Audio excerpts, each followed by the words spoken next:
What's up, folks? It's your buddy Fatalroadie.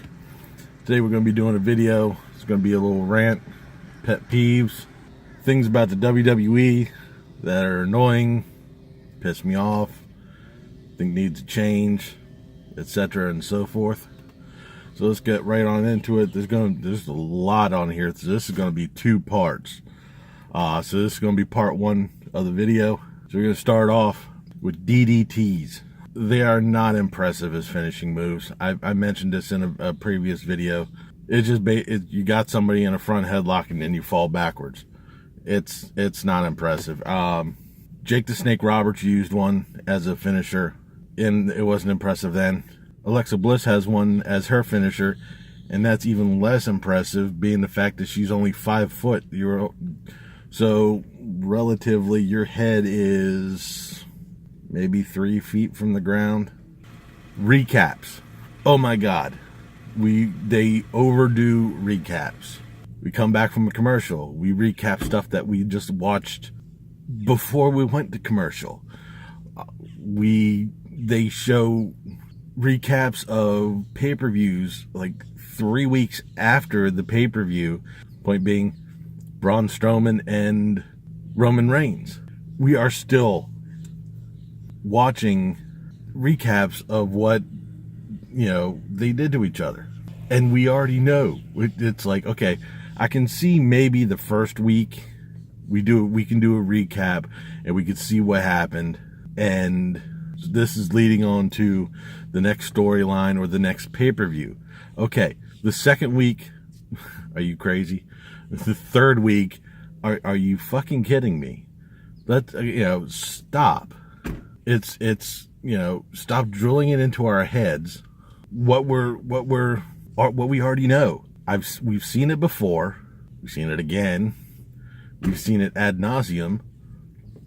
Stop. It's fucking ridiculous. And then we have the Twitter hashtag bullshit trending now.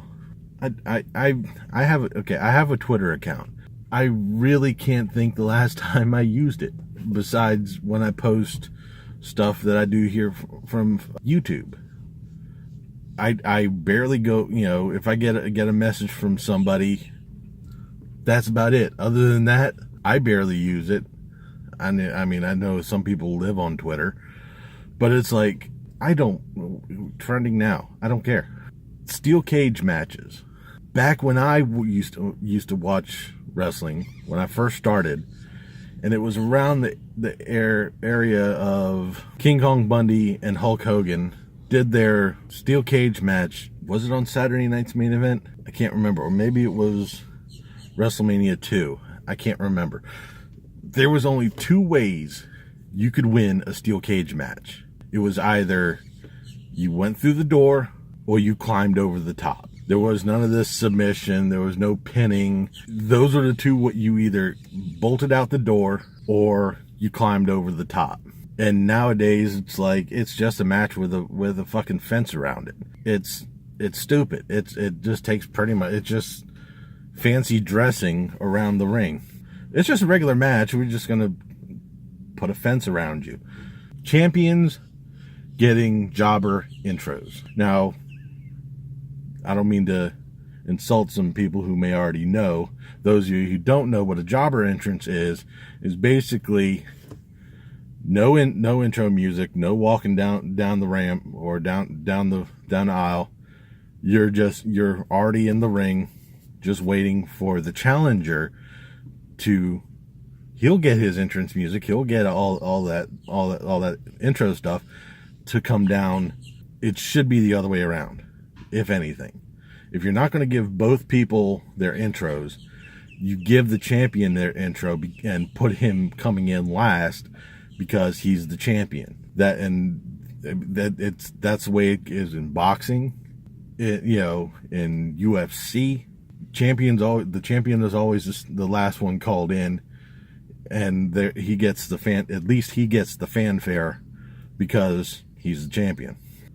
Roman Reigns vest. It's stupid. Chest strikes on him is basically useless because he's got, a big ass pad in front of him. Ric Flair was famous for his chops. Chris Benoit was good at, giving chest hits like that. But, stuff like hits like that are pretty much null when you have his big ass pad in front of you to, protecting you. He needs to take it off. It's stupid. It's ridiculous. I can't get behind it. I can't see it. Getting again on Roman Reigns, his little clothesline in the corner move where he does 10 of them is I would barely call it a clothesline. He's basically just one arm hugging somebody in the corner. It's like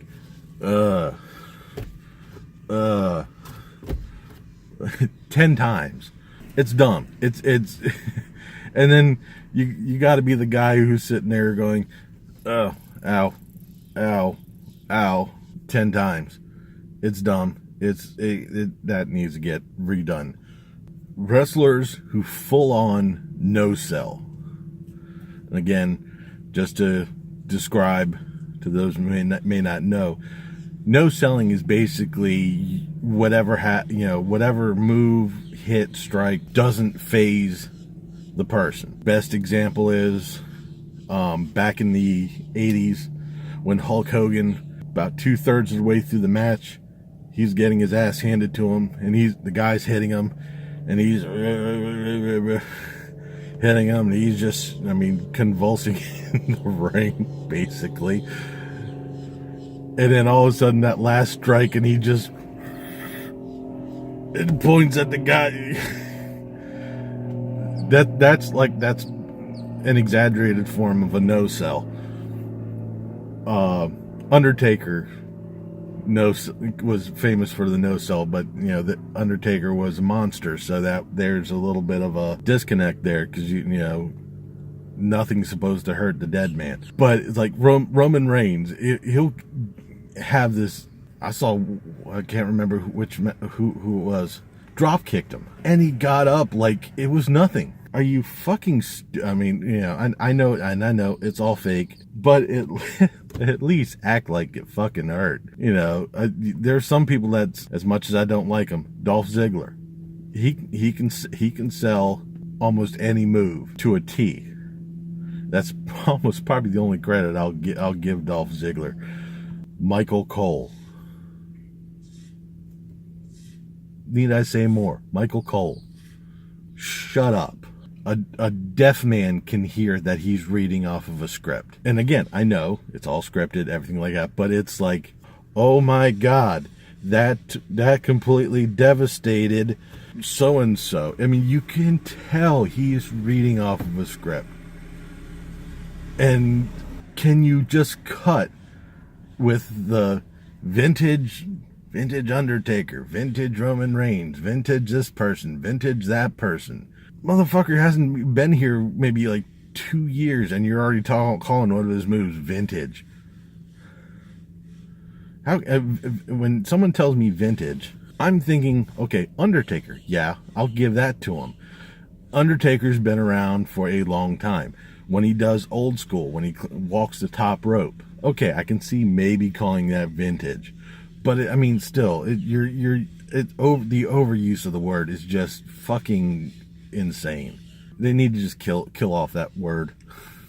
Camera crews tightening in their shots when like a heel or somebody runs in to jump somebody. Like, you're not supposed to see this, you're not supposed to see it. It's supposed to be a surprise that they're running into the ring. Half the times the crowd is already looking in the other direction, ooh, look, somebody's coming, down the aisle. If the surprise is already blown by the crowd, why are you, it's like, ooh, well, you're not supposed to see this. Back in the, when I first started watching, you'd flat out see somebody running down from backstage. You'd see that shit coming a mile away, and it never bothered us. Didn't bother me. Oh, here comes Iron Sheik running down to jump Hulk Hogan. Okay, it makes it almost predictable as hell when the camera gets so tight on what's going on that you already know, okay, something's getting ready to happen. The same thing goes for when you have a heel usually at the announce table. 9 times out of 10, he's gonna have something to do with, he's gonna interfere in a match. He's going to jump in at the end of the match, or he's going to interfere with the course of the match and throw something off.